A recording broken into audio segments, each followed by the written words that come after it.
The problem that the designer had is we didn't have any money. We couldn't build anything. We were finding locations and trying to improve that. There was quite a bit of work involved with the shootout there at that old house. We had to relocate the family that lived there, and afterwards we restored everything to its even better conditions, hopefully, than what we found it in. It's good for us. We like to come into a situation and leave it better than we found it, rather than leave a bad taste in people's mouths where they feel like they've been taken advantage of. There was some construction consideration about that, because the engineering, they weren't too sure about these old roofs, whether they would support the weight of the actors and the crew working on them and jumping from one place to another, with what they had to do with lights, with crew members, the safety of working on roofs. Certain things were given, the rest of it we used and took advantage of what we were able to find as well. Hey, Barry, you guys get anywhere with that Jack of Hearts stage? Yeah. Los Angeles Center Studios provided with production offices as well as some stage sets, and it was a natural because it's of the same vintage as Parker Center. It was built in the 60s.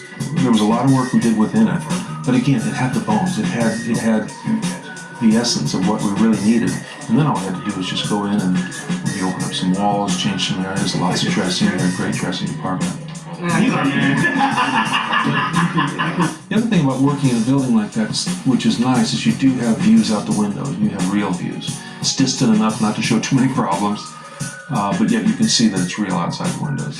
We did the exterior police academy at the Waterworks building, which was a beautiful building. Just by putting the signage on it, we used that for the exterior entrance. The interior was done at the Veterans Memorial Hall. The big badge that you see up on stage, which is a 14-foot high image, was actually scanned from an actual badge, which is only about 3 inches high, by scanning it on a very high resolution and then blowing it up, doing a little Photoshop work.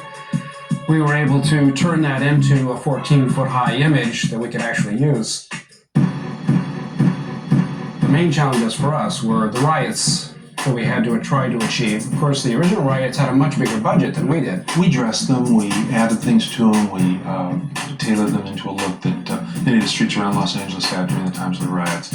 We tried to get certain sections that could be taken advantage of, buildings with things being pulled out, cars overturned, fires, burned out buildings, halts, overturned semis. I know that we were on scouts, we were always seeing stuff in trash cans and picking it out and tying it onto the van, and because we would use the riot sequence. I mean, literally, everything that wasn't tied down, we threw.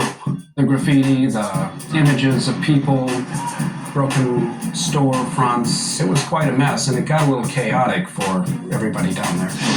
We're not quite through beating up on you yet. I have one final question before we adjourn. Time machine, sir? Yes, the time machine.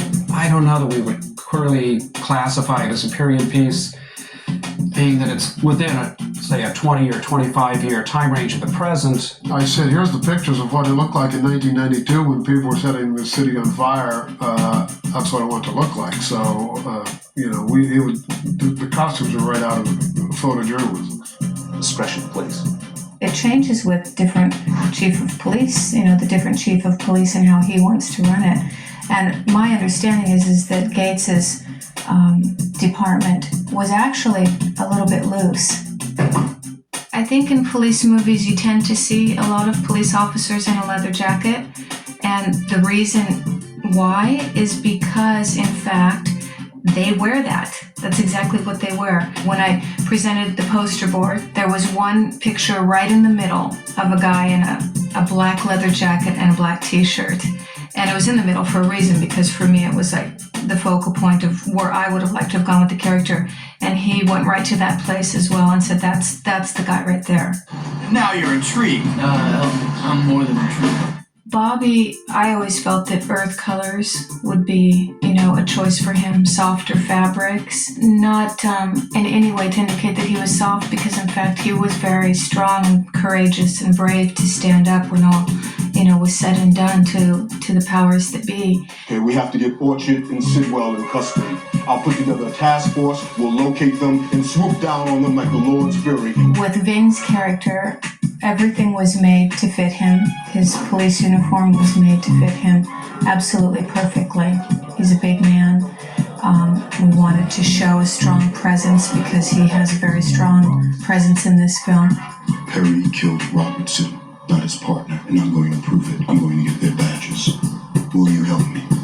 It's tough being a woman in the police department. We chose to put her in suits, you know, because it's a stronger, almost more masculine feel to it, pants rather than skirts. Oh, yeah, you boys are heroes. Huh? I like heroes. Brendan Gleeson, his character was really interesting as well because we wanted to show him as powerful. We chose three-piece suits rather, you know, like he's very put together. When we see him as who he really is, like the street thug, and he's just in, you know, the baseball style leather jacket and a shirt. What the fuck is you doing?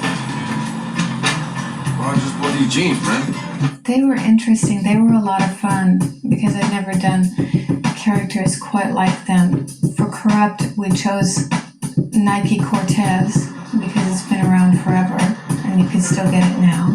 Did you forget these? Huh? You see the bottom? Huh?